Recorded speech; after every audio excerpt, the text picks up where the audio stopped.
Bismillahirrahmanirrahim. Assalamualaikum warahmatullahi wabarakatuh. Sahabat Jihad, kembali saya akan membacakan kisah dari salah satu tokoh sufi yang saya bacakan dari kitab Tazkiratul Aulia karya Fariduddin Attar. Dan kali ini saya akan membacakan kisah dari Syakik al-Balkh. Abu Ali bin Ibrahim Syakik al-Azi dari Balkh adalah seorang berpengetahuan luas. Mulanya ia bekerja sebagai pedagang, namun kemudian berubah ke jalan hidup sufi. Dia pergi haji ke Mekah dan gugur ketika berjuang dalam Perang Suci pada tahun 194 Hijriah atau bertepatan dengan tahun 810 Masehi. Syakik al-Balkh adalah seorang ahli dalam berbagai cabang ilmu pengetahuan dan banyak kitab yang telah ditulisnya. Ketika ia belajar jalan kesufian dari Ibrahim bin Adham, dalam waktu bersamaan ia juga mengajar Hatim si orang tuli. Syakik al-Balkh mengakui bahwa ia telah belajar dari 1.700 orang guru dan memiliki buku sebanyak beberapa pikulan unta. Kisah pertobatan Syakik al-Balkh diawali ketika Syakik al-Balkh mengadakan suatu perjalanan dagang ke Turkistan. Di dalam lawatan itu, dia berhenti untuk melihat-lihat sebuah kuil.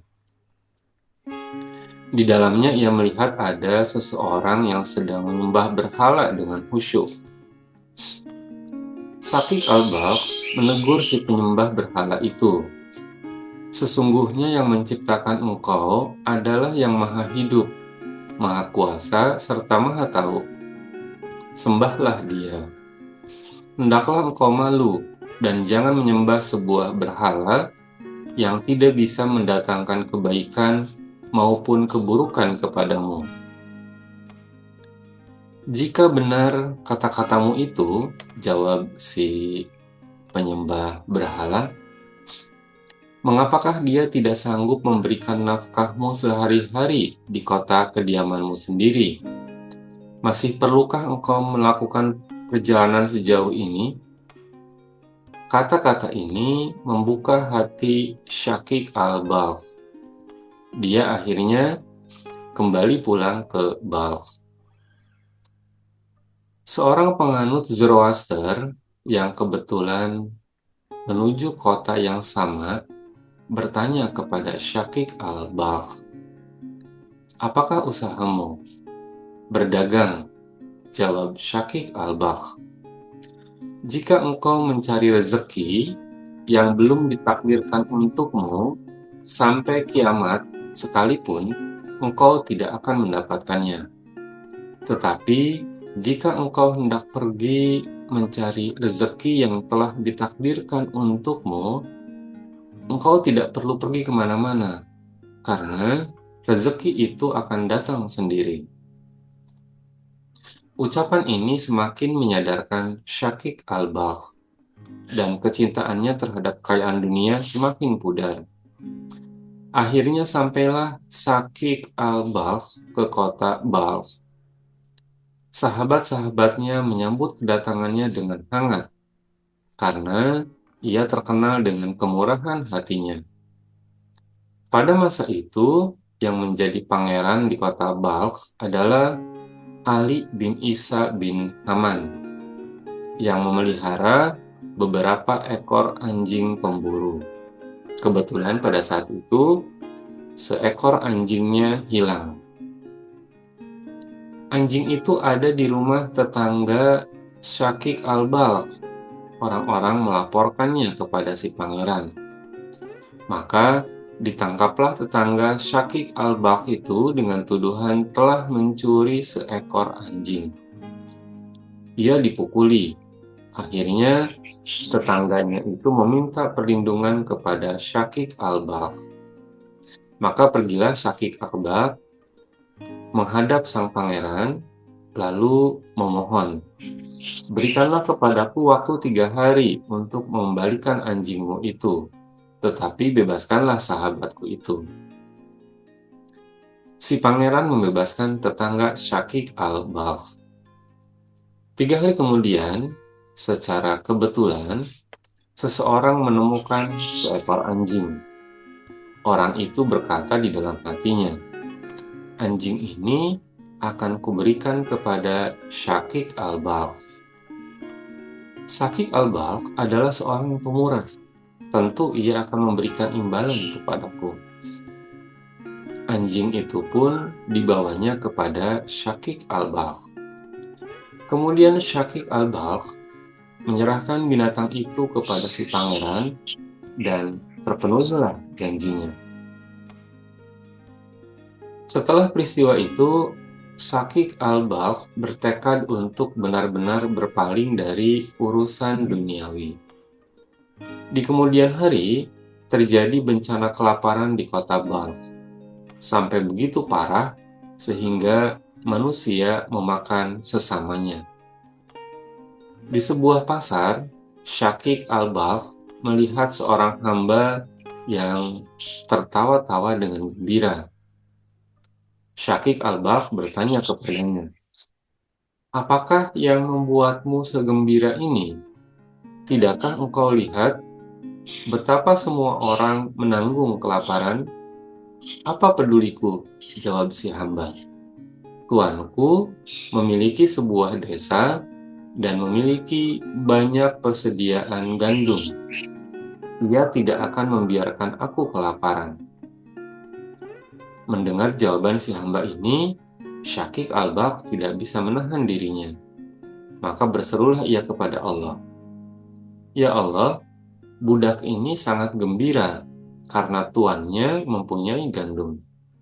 Engkau adalah raja di antara sekian raja dan telah berjanji akan memberikan makanan kami sehari-hari. Jika demikian, mengapakah kami harus gelisah?"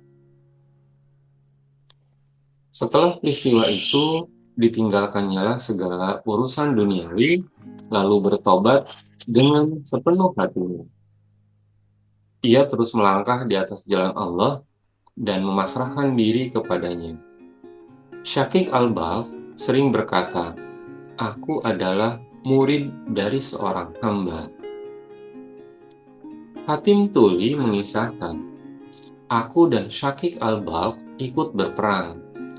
Suatu hari terjadi pertempuran yang begitu dahsyat. Kedua pasukan saling berbentur rapat dan yang kelihatan hanya ujung-ujung tombak saja. Sedangkan anak panah meluncur bagaikan hujan. Syakik al-Balkh berseru kepadaku, "Hatim, bagaimana engkau menikmati pertempuran ini? Apa seperti malam terakhir ketika engkau bergaul bersama istrimu?" "Sama sekali tidak," jawabku. "Dengan nama Allah, mengapa tidak?" Syakik al-Balkh berseru. "Begitulah yang kurasakan saat ini. Aku merasa seperti yang engkau rasakan malam itu di tempat tidurmu."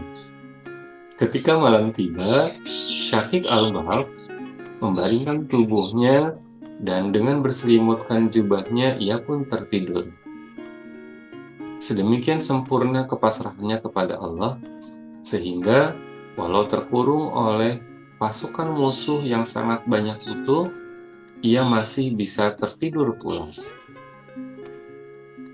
Suatu hari, ketika Syakik al-Balkh sedang memberikan ceramah, terdengarlah berita bahwa pasukan kafir telah berada di gerbang kota.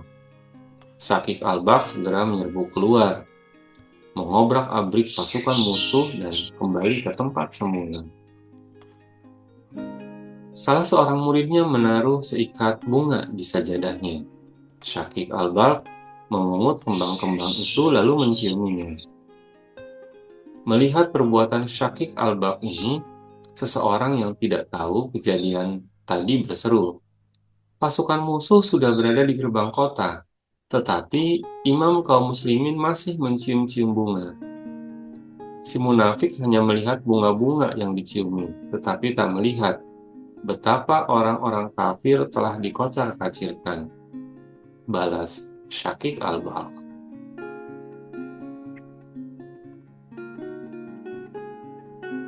Syakik al-Balkh mengadakan perjalanan ke Makkah untuk menunaikan ibadah haji. Ketika sampai di kota Baghdad, Harun al-Rashid memanggilnya untuk menghadap. Setelah menghadap, bertanyalah Harun al-Rashid kepada Syakik al-Balkh, "Engkaukah Syakik al-Balkh sang pertapa?" "Aku adalah Syakik al-Balkh, tetapi aku bukan seorang pertapa," jawab Syakik al-Balkh. "Berilah petuah kepadaku," perintah Harun. "Jika demikian, dengarkanlah." Syakik al-Balkh memulai. "Allah yang Maha Besar telah memberikan kepadamu kedudukan Abu Bakar yang setia, dan Dia menghendaki kesetiaan yang sama darimu. Allah telah memberi kedudukan Umar yang dapat membedakan kebenaran dari kepalsuan. Dia menghendaki engkau dapat pula membedakan kebenaran dari kepalsuan. Allah telah memberimu kedudukan Utsman yang memperoleh cahaya kesederhanaan dan kemuliaan, dan Dia menghendaki agar engkau juga bersikap sederhana dan mulia. Allah telah memberikan kepadamu kedudukan Ali yang diberkahinya dengan kebijaksanaan dan sikap adil. Dia menghendaki agar engkau bersikap bijaksana dan adil pula." "Lanjutkanlah," pinta Harun. "Allah memiliki tempat yang diberi nama neraka." Syakik al-Balkh meneruskan, "Dia telah mengangkatmu menjadi penjaga pintu neraka dan mempersenjatai dirimu dengan 3 hal: kekayaan, pedang, dan cambuk." Allah memerintahkan, dengan kekayaan, pedang, dan cambuk, "Usirlah umat manusia dari neraka. Jika ada orang yang datang mengharapkan pertolonganmu, janganlah engkau bersikap kikir. Jika ada orang yang menentang perintah Allah, perbaikilah dirinya dengan cambuk itu. Jika ada yang membunuh saudaranya, tuntutlah pembalasan yang adil dengan pedang ini. Jika engkau tidak melaksanakan perintah Allah ini, niscaya engkau akan menjadi pemimpin orang-orang yang masuk ke dalam neraka itu." "Lanjutkanlah," desak Harun lagi. "Engkau adalah sebuah telaga, dan anak buahmu adalah anak-anak sungainya. Apabila telaga itu airnya bening, niscaya ia tidak akan cemar karena kekeruhan anak-anak sungai tersebut. Apabila telaga itu keruh, betapakah mungkin anak-anak sungai tersebut akan bening? Lanjutkanlah. Seandainya engkau hampir mati kehausan di tengah padang pasir, dan pada saat itu ada seseorang menawarkan seteguk air, berapakah harga yang berani engkau bayar untuk mendapatkan air itu?" "Berapapun yang dimintanya," jawab Harun. "Seandainya ia baru menjual air itu seharga setengah kerjaanmu, aku akan menerima tawarannya itu," jawab Harun. "Kemudian andaikan air yang telah engkau minum itu tidak bisa keluar dari dalam tubuhmu, sehingga engkau terancam binasa," Syakik al-Balkh melanjutkan, "sesudah itu datang pula seseorang menawarkan bantuannya kepadamu, akan kusembuhkan engkau, tetapi serahkanlah setengah dari kerajaanmu kepadaku. Apakah jawabanmu?" Akan kuterima tawaran itu, jawab Harun. Oleh karena itu, mengapa engkau membanggakan diri dengan sebuah kerajaan yang harganya hanya seteguk air yang engkau minum lantas engkau keluarkan kembali? Harun menangis dan melepas sakik al-balq dengan penuh kehormatan. Demikian sahabat jihad, sekilas kisah tentang Syakik al-Balq yang saya bacakan dari kitab Tazkiratul Aulia karya Fariduddin Attar. Semoga bermanfaat buat kita semua. Allahu a'lam bishawab. Billahi taufiq wal hidayah. Wassalamualaikum warahmatullahi wabarakatuh.